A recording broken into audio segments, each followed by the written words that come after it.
Give man power and you will discover who he really is. Do you want to know a person's character? Give it power. Some people, when they start to progress, end up losing themselves, putting their character in the background, that is, they leave aside the set of moral and ethical characteristics that they learned throughout their lives, starting to value money, power and influence.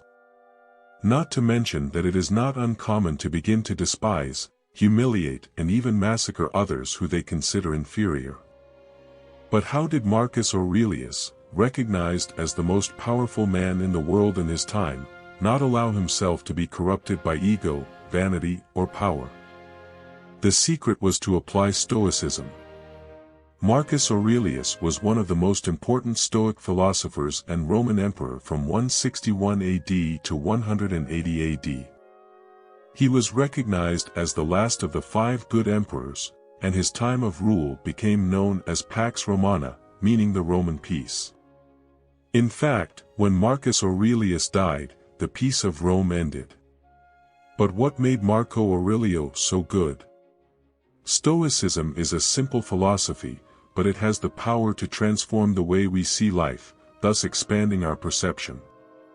It allows us to face difficulties and adversities with more clarity, discernment and mental strength, with the wisdom of Marco Aurelio. Let's explore 7 teachings from his most intimate recordings, called Meditations. Now, before we continue with this incredible knowledge, don't forget to leave a like, subscribe to the channel, if you're not already subscribed, and turn on notifications so you don't miss any knowledge. After all, it can change your life. 1. Choose what to fight for. The Romans basically had no concept of the world outside the Roman Empire. In their view, the emperor was effectively the only ruler of the world, which made Marcus Aurelius the most powerful man of his time.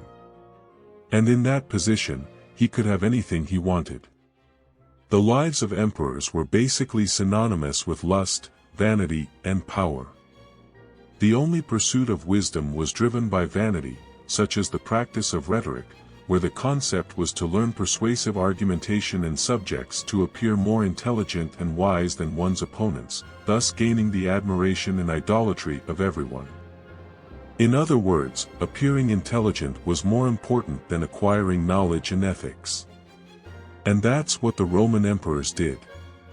They gave themselves over to vanity and all the pleasures that money, sex and drink could offer. Thus, any vice that the mind could consider was within the direct reach of Marcus Aurelius. In addition to his personal fortune, Marcus Aurelius was completely free to use the empire's money, change laws, customs or even alter ethics in his favor. No one or nothing would stop him. He would not be punished or reap immediate consequences for fulfilling his most insane desires. Even with everything at hand, Marco Aurelio defined what to fight for and followed the path of virtue. He chose to be a good man and had his character shaped by Stoic philosophy. And not just in some situation or for a period, but every day during the 19 years of his reign as emperor. Marcus Aurelius faced vanity, his own ego, by declaring, "I choose virtue, not for the sake of fame, praise and admiration, but just for the sake of being good." And this attitude really has value. Imagine the context and consider if you were in these circumstances for almost 20 years. Could you consistently, day after day, overcome the monster of temptation, knowing that there would be absolutely no consequences no matter what you chose to do? It is impossible to go back to the past to know our true reaction, but today we live surrounded by temptations. If we don't have clarity about what to fight for, it's easy to fall into the trap of vanity, flattery, or the vices that money, laziness and lust can offer. Marcus Aurelius could have had anything he wanted, money, houses, art, wine, but he chose not to. Instead, he said, "Don't dream about the physical things you want, they are insignificant, they do not fulfill their potential, only you can do that." Marco Aurelio did not transfer its value to his possessions. He knew that his quest to be a better human being and the improvement of his character were quests that only he could accomplish and could not be measured by the amount of his assets. Many times, if we lose our job, for example, we feel humiliated and failed, but our value cannot be deposited or transferred to our material possessions. Of course, everyone wants to have the dignity of an ethical work in life, but we cannot let misfortune or some difficulty define our value as a human being. Likewise, on the positive side, when everything is going great, we begin to relate our wealth and money to our personal worth. Reflect on what you have and value these things. Remember how much you wanted them when you didn't have them yet, but be careful. Marco Aurelio does not value them so much that he would despair if he lost them. The things we have are nice, but they don't matter. They don't improve you as a person, they don't make you more virtuous or kinder. Your real potential in life is not to accumulate things. Marco Aurelio stated that human potential is greater than that. Dig inside yourself, that's where the source of good is, and it can flow continuously if you always dig it. Marco Aurelio. 5. Remember our common humanity. We were born to work together, like feet, hands and eyes, like the 2 rows of upper and lower teeth. Obstructing others is unnatural, feeling angry at someone and turning your back on them is obstructions. Marcus Aurelius. According to Marcus Aurelius, we all share a common bond in our human existence. We all deal with difficult emotions, devastating experiences, and daily stresses. Of course, everyone has their own different lifestyle, but in some ways, we are all exactly the same. For example, if a person is very rich or has better conditions to have a good diet, undergo medical examinations and exercise regularly, this does not guarantee their health. None of us are immune to pain, to illness, loss or death. We, human beings, are naturally social creatures, and it is through this social interaction that changes arise and we evolve. Therefore, when Marcus Aurelius came across a shameless or difficult person, he asked himself, a world without shame? No, then don't ask for the impossible. There have to be shameless people in the world. This is one of them. We know that encountering difficult, lazy or perverse people is inevitable in our lives.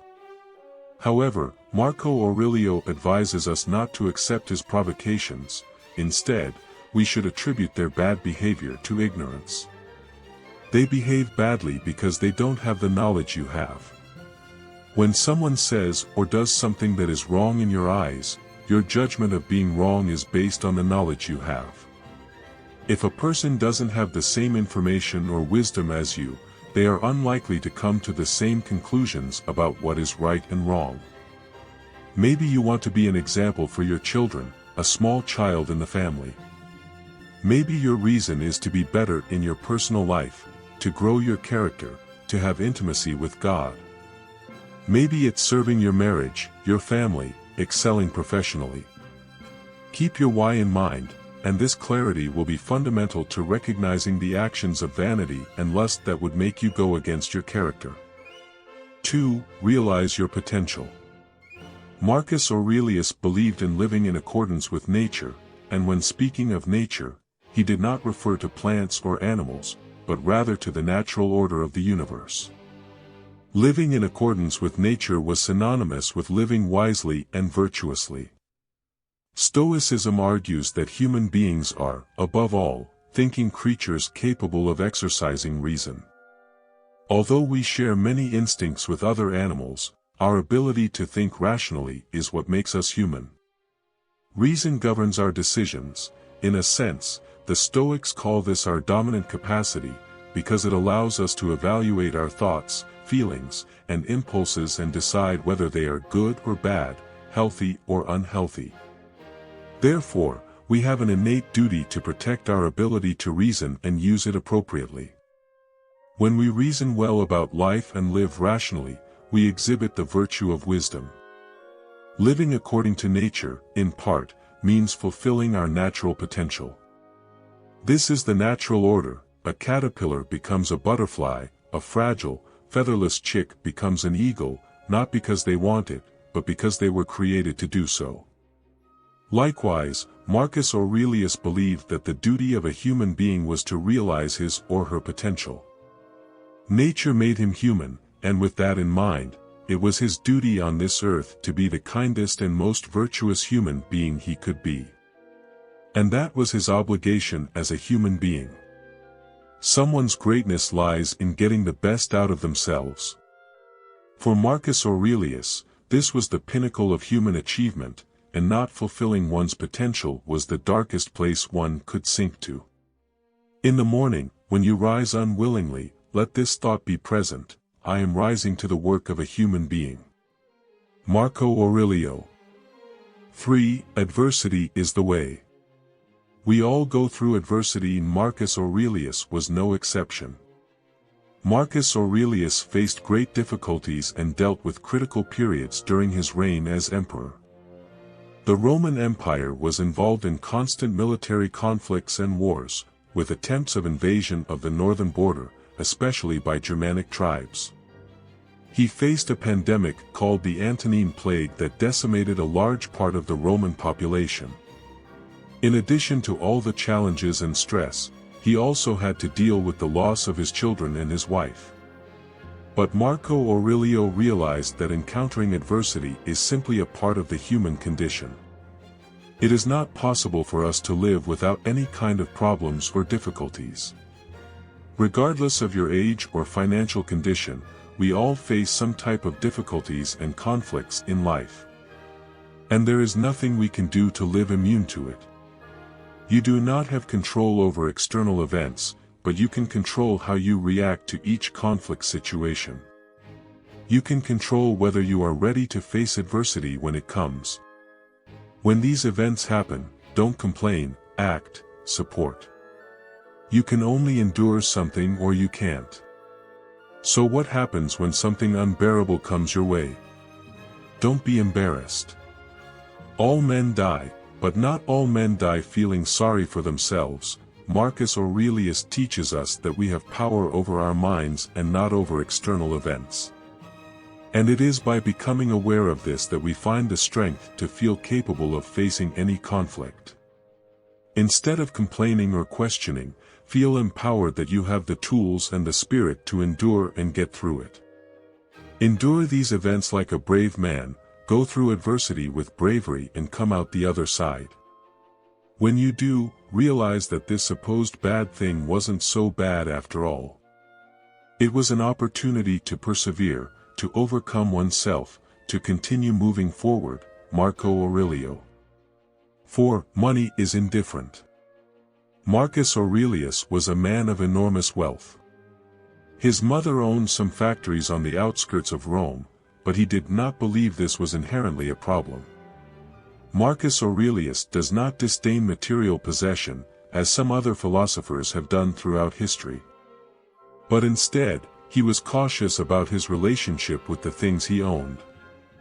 For example, if someone is joking about your weight and continues to call you fat, it may be because they may not think that body shaming, the practice of making negative comments about someone's body, is a bad thing. Instead, they may think that they are just being motivational and that they are actually helping. You get upset because you think you are cruel, and this affects your confidence and can make things even worse. While they may have no idea how this has negatively affected them, more importantly, just like everyone else, we can also be ignorant. Think about it: how often do you act or speak with the aim of irritating or harming another person? How often do you chase, tease, or mock another person? Often, we only see other people's flaws and ignore our own. It's like the fable of the two pockets. A long time ago, when Prometheus, the creator of humanity, hung two bags full of human defects on each person.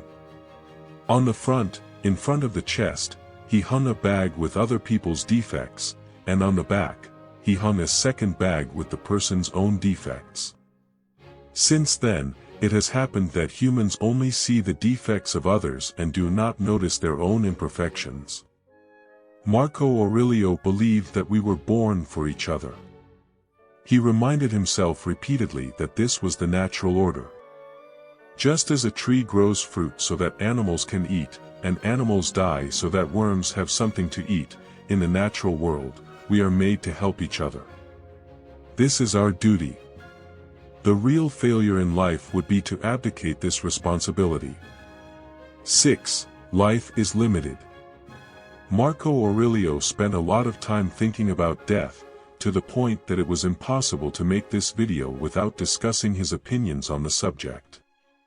Not because he was morbid, but because it made him question the way he lived. His thoughts on death were simple: it's coming, whether you like it or not. Stoicism teaches us not to be indifferent or disdainful, as death is a desire of nature. It is part of your cycle, it is necessary like any other natural thing, such as being born, breathing, eating and reproducing. We act with denial, we pretend that death does not exist or that it only exists for others. Marco Aurelio thought a lot about this. If the body stays alive until it can no longer, if the heart beats until it can no longer, why do we lose control of our minds, weakening and allowing ourselves to be defeated in the life in which the body does not allow itself to be defeated? It is shameful that, in it, the soul allows itself to be crushed in anticipation of this. Marcus Aurelius knew that we are going to die, which leads us to examine our lives. What am I doing with my life? Does it make sense to live this way? Am I really living what I dreamed of? If I die today, I will die in peace, having lived up to my potential. Just as nature designed us to be useful to each other and reach our full potential, nature designed us to die. So while you are here, live and be kind, be good, fulfill your role in nature and then die. Because death is also part of this role. When you wake up in the morning, think about what an amazing privilege it is to be alive, to breathe, to think, to enjoy and to love. Marco Aurelio. 7. Live like a Stoic. Marcus Aurelius, along with Seneca and Epictetus, was one of the pioneers of the philosophy known as Stoicism. The Stoics believed many things. His school of thought encompassed logic, ethics, physics, and more. However, there is a distinction that is at the heart of Stoic philosophy, the distinction between pleasure and happiness. Money, fame and even success were external stimuli that provided fleeting moments of pleasure, but this was not happiness. Happiness was not so temporary. The concept of happiness was something more. It was a state that came entirely from within. It didn't come from being emperor, like Marcus Aurelius. It didn't come from worldly things. Very little is needed to be happy. It's all within you, in your way of thinking. In Stoicism, Marcus Aurelius said that to achieve happiness, you must live by continually improving yourself and becoming what you possibly could be. The only failure, the only true pain, the only true sadness, the only thing really worth fearing is disappointing yourself or not reaching your potential, because being great is your duty, being great is in your nature.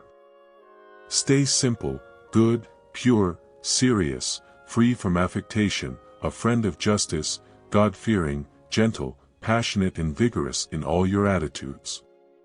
Thanks for watching.